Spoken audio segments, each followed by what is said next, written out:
Hello guys, good evening. आज मैं 6 दिन के बाद ये ब्लॉग डाल रही हूँ। घर में इमरजेंसी हो गई है तो जिसकी वजह से मैं ब्लॉग नहीं डाल रही हूँ। टाइम ही नहीं मिल रहा और अच्छा भी नहीं लग रहा। तो मुझे बोलते कि चलो थोड़ी सी तो क्लिप बनाना, थोड़ा सा ऐसे मन ही नहीं करता। अभी तो ये है कि फ़िलहाल लोग आ रहे हैं जा रहे हैं, तो अभी तो इतना महसूस नहीं हो रहा। जब 10 दिन के बाद देखना कोई नहीं जा पाएगा तो बड़ा महसूस होगा जब। लेकिन रह रह के पापा की इतनी याद आती है ना, बहुत ज़्यादा। आज बड़ी दीदी आई थी, वो भाइयों को खाना खिलाना होता है उन्होंने, तो वो दीदी आई थी तो आज उन्होंने खाना घर से बना के लाया था। तो सभी भाई जो ताए चाचे के बहू हैं उनको सभी को बिठा के एक साथ दीदी ने खाना खिलाया सभी को। अभी अभी गई है दीदी, भैया भी, चंदू, मोनिका सभी आए हुए थे। रोज़ डेली आते हैं। अब हमने शाम को क्या किया है कि हमने जो डैडू पापा की जो अस्थियां थी वो हमने अखनूर दरिया में विसर्जन कर दी हैं। तो करके उसके बाद हमने क्या किया कि शाम को जैसे सभी लोग आते हैं बैठते हैं, तो ऐसे इधर उधर की बातें करने से अच्छा मैंने भैया ने बैठ के सलाह की कि जो रामायण का गरुड़ पाठ होता है वो हम घर में करवाते हैं पापा की आत्मा की शांति के लिए। तो हम लोगों ने अब वो करवाते हैं। शाम को 8 से 9 वो होता है। बैठते हैं लोग, बैठ के आराम से 1 घंटा वो शास्त्री जी आते हैं, सत्संग करते हैं और इतना अच्छा सुनाते हैं, पर मन को बड़ी शांति मिलती है। तो वो डेली हो रहा है। तो उसके बाद आज तो पूरे 6 दिन हुए हैं। अब 10 दिन करनी है डैडी के। तो आनंद के पापा तो गए हैं सामान लेने, चंदन आया था, अविनाश भी साथ में गया राशन वगैरह लाना है। क्योंकि भैया बाहर जाते नहीं है, भैया को बाहर जाने मना उनको, बड़े भैया ने। तो वो दीदी है तो दीदी को भी मना किया हुआ है कि वो बाहर नहीं जाएगी किसी। अभी जो भी बाजार से कोई सामान कुछ ऐसा कोई ज़रूरी लाना कुछ लाना होता है तो मैं जाती हूँ, जहाँ नंदा के पापा जाते हैं हम दोनों ही जाते हैं। तो मैं एक दिन गई थी दीदी लोगों को जो सामान कपड़े वगैरह जो भी देना है, एक दिन मैं गई थी तो मैं एक दिन में ख़रीद के सारा सामान ले आई हूँ। क्योंकि टाइम नहीं मिलता, भी कोई आ जाए तो दीदी को उनके पास बैठना पड़ता है। तो किचन में मैं ही काम कर रही हूँ कि क्योंकि एक जना तो होना चाहिए उनके पास बैठने के लिए। तो अभी दीदी चाय चूय बनाई, सभी ने पी है। अभिनंदन को मैंने ट्यूशन भेज दिया है। तो अभी ये गए हैं सामान लेने के लिए। तो अभी कोई आया था चाय चूय बना के, अभी मैं 2 मिनट के लिए इधर आई। अब मुझे इधर आने के लिए टाइम ही नहीं मिल रहा, पूरा दिन टाइम नहीं मिलता। बस जो भी कोई आते हैं उनके पास बैठना पड़ता है। जो भी कोई डॉक्टर हो, कोई डॉक्टर टीचर, कोई जिनको लोगों को पता चल रहा है कि डॉक्टर के साथ ये हो गया, अब डॉक्टर इस दुनिया में नहीं रहे हैं पापा के लिए, तो वो हर कोई यही बोलता है कि नहीं बहुत अच्छे थे, बहुत अच्छे डॉक्टर साहब थे। बोल रहे थे कि हम एक फ़ोन करते हैं डॉक्टर साहब उसी टाइम आ जाते थे। अगर किसी को 20 की जरूरत होती थी 50 रुपये उसको वैसे ही देते, क्योंकि हमारे पापा का दिल बहुत बड़ा था। अगर उन्होंने पैसे कमाए हैं तो उन्होंने आदमी भी कमाए हैं। और इतनी दुनिया आ रही थी देख पूछने के लिए, बोलते हैं हम लोगों को पता ही नहीं चला अचानक क्या हो गया उनके साथ। तो जो कोई बोलता है हमने यहाँ देखा था, वो बोलते हैं मेरे साथ इतने साल उन्होंने सर्विस की है। तो यो मैं अभी भैया को बोल रही थी कि यही गवाही होती है जो लग रही है ऊपर जाके उन जमराज के घर में। देखो पापा जो भी कोई आता है किसी ने नहीं बोला कि सब डॉक्टर का स्वभाव है, सभी बोलते हैं बहुत अच्छा था, बहुत अच्छा था। ये भैया भी बहुत रोते हैं, ये भी बहुत बोलते हैं। भैया बोलते हैं कि हमारी तीसरी बाजू थी, ऐसे लग रहा है जैसे हमारी तीसरी बाजू टूट गई है। इतना भाई हमें खुद कुछ ही क्या, मुझे ऐसे लग रहा है जैसे मैं काम तो कर रही हूँ, जो लोग हैं चाय पानी खाना जो भी उनको पूछ रहे हैं, बना रहे हैं, कर रहे हैं, लेकिन ये कि मुझे वो जो पापा के लिए स्पेशल करती थी अब मुझे वो नहीं करने को मिल रहा है। अब मैं ये सोचती हूँ कि अब कौन आवाज़ लगाएगा, मेरे को आती इधर मुझको फलानी चीज़ दे दे, अब कौन आवाज़ लगाता है, ये सोच के इतना मन दुखी होता है, इतना दुखी होता है, हद से ज़्यादा दुखी होता है। अब ब्लॉग बनाने का भी दिल नहीं कर रहा है। तो ये बोलते कि नहीं चल थोड़ा सा तू बना के डाल दे। तो मुझे भी 2-3 लोगों ने बोला कि दीदी आपने ब्लॉग क्यों डाल रही, मैं नहीं ऐसे नहीं मैं डाल रही ब्लॉग। अभी कहीं जाना हो तो इतनी प्रॉब्लम हो कि घर में किसी को छोड़े। अभी 2 दिन के लिए हमने नन्नू को बुलाया था, शुक्रवार और शनिवार को नन्नू की छुट्टी कराई। शुक्रवार को हमने अखनूर जाना था, तो घर में कोई था नहीं, क्या करते, किसको छोड़ के जाते।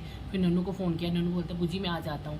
तो अब उस दूसरा घर है, दोनों घरों को खुला दरवाजे रखने हैं क्योंकि अभी बंद नहीं करनी है 10 दिन के लिए। सभी बोल रहे हैं कि आप दरवाजे मत बंद करना, हमें तो नहीं पता, लेकिन लोग बताते हैं, जो कोई समझदार कोई बड़ा आदमी बताता है तो उसकी बात भी माननी पड़ती है। तो उधर भी हमने अभी नन्नू शुक्रवार को आया, शनिवार है, एतवार को हमने मम्मी की जो भतीजा है उनके घर जाना था। चक्कर लगाने सब लोग जाते हैं, उनके घर जाना था। तो नन्नू एतवार को शाम को जो हमने गरुड़ पाठ रखा उनकी वो कथा सुन के फिर वो शाम रात को 9 साढ़े 9 बजे वो चले गए थे। संध्या आई शनिवार को, तो संध्या शाम को आई थी अफसोस करने के लिए आई, तो भैया भी साथ में आए। तो मैंने संध्या को रोक लिया, मैं संध्या तो रुक जा, कल हमने वहाँ जाना है, तो चलो दूसरे घर में भी कोई होना चाहिए। तो फिर संध्या रुक गई। फिर एतवार को शाम को भैया आए तो वो कथा सुन के वो चले गए। सभी लोग आते हैं, 1 घंटे की इस कथा होती है, बड़ा मन को शांति मिलती है।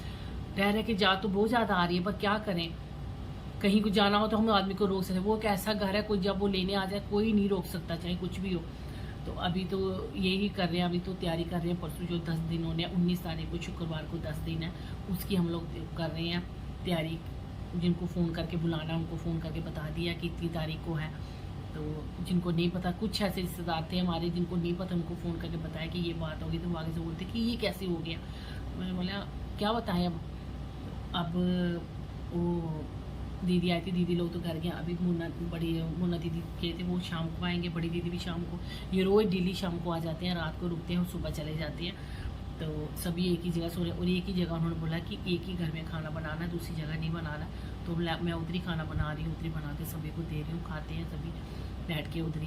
तो लेकिन यह है कि पापा के बिना अच्छा नहीं लग रहा है, मतलब बहुत ज़्यादा। उनकी तो इतनी बातें, हम लोग जब भी बैठे उनका कोई सामान है, जैसे कोई कपड़ा पड़ा, मैं देख रही थी, कोई पैंट पड़ी है, कमीज़ पड़ी है, देख देख के याद आ रही थी कि पापा ये कपड़े पहनते थे। क्या करें, बहुत ज़्यादा मन दुखी है। तो अब नंदा के पापा है, तो इन्होंने छुट्टियां ली है। तो बोलते कुछ काम था ऐसा, जब उनका डेथ सर्टिफिकेट वगैरह बनाना था, वो भी बनवा रहे हैं साथ में। बोलते फिर बाद में छुट्टी, मेरी ड्यूटी चले जाऊँगा तो फिर बाद में टाइम नहीं मिलेगा, क्योंकि उन्होंने छुट्टियाँ ली हुई हैं। बोलते मैं छुट्टियों के दौरान ये भी काम करवा लेता हूँ। तो अभी मैं बस दूसरे घर ही जा रही थी। अब नंदन को मैंने ट्यूशन भेज दिया, अब मैं दूसरे घर जा रही थी। अब इधर से मैं ताला बंद करके दरवाज़ा उधर जाऊँगी। कोई शाम को जैसे 5 साढ़े 5 का टाइम होता है, फिर लोग आने शुरू हो जाते हैं। तो फिर उधर ही बैठ के उनको चाय ठंडा पानी देना होता, कोई याद पूछना तो पड़ता ही है। अविनाश हेल्प करवाता साथ में, ऐसी बात नहीं है। अभी रोनी है, वो भी आने के लिए बोल रही है। अब उसके 17 तारीख को पेपर ख़त्म हो रहे हैं, वो भी आ रही है। तो चाहे 1 हफ्ते की छुट्टी मिल रही है इसको, तो 1 हफ्ते के लिए वो भी आ रही है। हम तो यही बोलते हैं कि चलो भगवान यहाँ भी रहे, ठीक ठाक रहे, उनकी आत्मा को शांति मिलनी चाहिए। बाकी रही कि उनकी देखभाल की बात, किसी ने मेरे को कमेंट किया था कि आपने अपनी देखभाल क्यों नहीं की। आपको क्या पता कि हम लोग कितनी देखभाल करते हैं, कितनी नहीं करते हैं। लेकिन जब जिसने जाना है, जब वो लेने आ जाए ना, कोई नहीं रोक सकता, चाहे जितना मर्जी कोई। ये तो हमने खुद आंखों से देख लिया। अब चाहे कुछ भी हो, वो जब लेके जाता तो उसने लेके जाना ही जाना है, चाहे कुछ भी हो। हाथों से पकड़ा हुआ आदमी लेके खींच के ले जाते हैं। हमारे हाथ में क्या रह जाती है, सिर्फ मिट्टी, बस वो मिट्टी का बूत रह जाता है हमारे हाथ में, वो ले जाता है। उसके आगे कुछ नहीं कर सकते, चाहे कुछ भी हो जाए। तो मैं तो यही प्रार्थना करती हूँ कि भगवान उनकी आत्मा को शांति मिले जहाँ। तो अभी रह गई हैं अब उनकी यादें हमारे पास। बस अब कहीं बैठेंगे, जब बातें करेंगे, पापा ये बोलते थे, पापा ये करते थे, बस अब उनकी बातें रह गई, उनकी बातों का ही सहारा रह गया। लेकिन ये कि अब डैडी कहने के लिए कोई नहीं अब हमारे पास, हम किसको डैडी बोलेंगे, हम ये सोचते हैं। चलो क्या करें, अब जाना तो सभी ने एक न एक दिन है, लेकिन एक ही टाइम का कोई जाए तो है। अभी पापा की एज भी कुछ नहीं थी, कोई एज भी नहीं थी कितनी जाने के लिए भी इतनी एज हो। ठीक है, लकड़ी चीरते कोई धरती पर कुठारो कुल्हाड़ी से काटे जाते हैं। किसी को गड्ढे में आधा गाड़कर उसके माथे को बाणों से बीधते हैं, तथा किसी को कोलू में डालकर ईख की तरह पीसते हैं। तो आगे अद्धा जमीना जो बाड़ी है तो मथे की फोड़ दे, जिन्ना ईख दे कने अस वो करने अकवा चीज की कुटने आइया कर दे।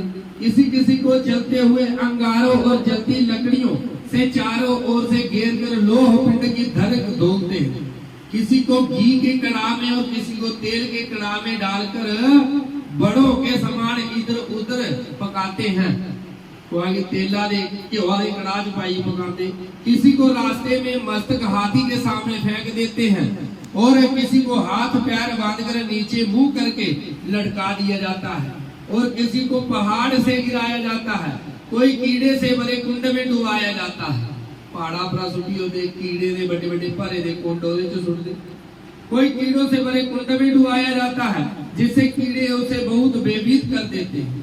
तीर के समान चोंच वाले बड़े बड़े कौवे और मांस के लोभी गीदड़ से उन पापियों के सिर नोचे जाते हैं।